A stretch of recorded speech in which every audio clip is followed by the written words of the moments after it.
நாட்டின் ஜனநாயகத்தை பாதுகாப்பதற்காக வலுவான எதிர்க்கட்சி ஒன்று இருக்க வேண்டியது அவசியமான ஒன்றாகும். மக்களின் உரிமைகளை பாதுகாப்பதற்காக வலுவான எதிர்க்கட்சி ஒன்று நிச்சயம் அவசியம் என்பதனை உண்மை நிலையை அறிந்த ஜனநாயக அரசியலை ஏற்றுக்கொண்ட உலகின் எந்தவொரு நாடும் ஏற்றுக்கொள்ளும்.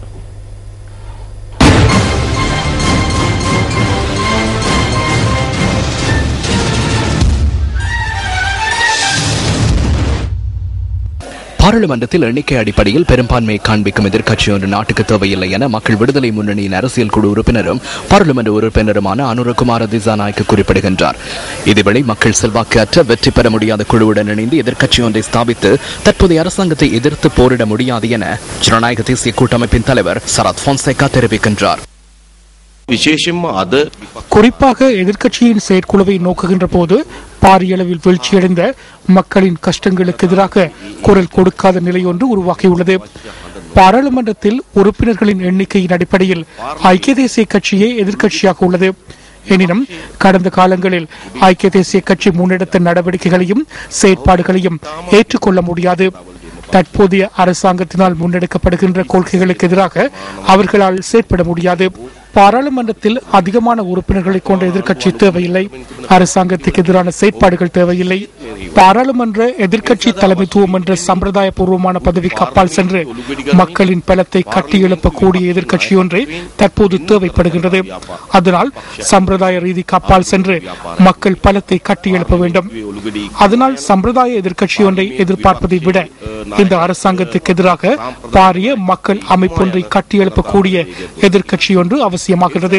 பாரம்பரிய எதிர்க்கட்சி தொடர்பில் கவனம் செலுத்தாது இந்த நாட்டை 65 வருடங்களாக நிர்வகித்த அரசியல் கொள்கைகள், அரசியல் நடவடிக்கைகள், அரசியல் நோக்கங்களுக்கு எதிராக இருந்து மாற்று கொள்கைகள் குறித்து சிந்தித்து நாட்டு மக்களுக்கு இதனை விட சிறந்த எதிர்காலத்தை உருவாக்குவதற்காக புதிய சமூகம் ஒன்றை நோக்கி நாட்டு மக்களை விட்டுச் செல்ல வேண்டியுள்ளது.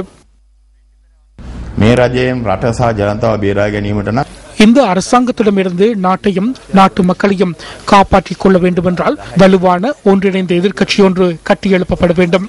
நாம் 2010 ஆண்டு நடைபெற்ற ஜனாதிபதி தேர்தலின் போது வலுவான எதிரணி ஒன்றை ஸ்தாபித்திருந்தோம். அன்ன சின்னத்தின் கீழ் மிகவும் வலுவான மக்களினால் ஏற்றுக்கொள்ளக்கூடிய நம்பிக்கையை வென்ற எதிரணி கூட்டமைப்பு ஒன்றை நாம் ஸ்தாபித்திருந்தோம். அந்த நிலைமை இன்று இல்லை. அது மிகவும் கவலைக்குரிய விடயமாகும். எனினும் எதிரணிகள் ஒவ்வொரு கூட்டமைப்புகளை உருவாக்கும் பட்சத்தில் மக்கள் ஆணையற்ற, மக்களால் ஏற்றுக்கொள்ளப்படாத 50க்கும் அதிகமான பெயர் தெரியாத கட்சிகளுடன் இணைந்து கட்சிகளை அமைப்பதன் ஊடாக இந்த ஊழல் நிறைந்த அரசாங்கத்தை விரட்டவோ, மக்களை பாதுகாக்கவோ, நலன்புரி விடயங்களை கவனிக்கவோ முடியாது. அதனை நான் அன்றே கூறியிருந்தேன். அரசியல் கட்சிகளை ஒன்று திரட்டுகின்ற, மக்கள் தொடர்பில் சிந்திக்கின்ற, மக்கள் மத்தியில் செல்வாக்குடைய, எந்த ஒரு பிரச்சினைக்கும் முகம் கொடுக்கக்கூடிய தலைவருடன் கூடிய கட்சிகளின் ஒன்றிணைவே தற்போது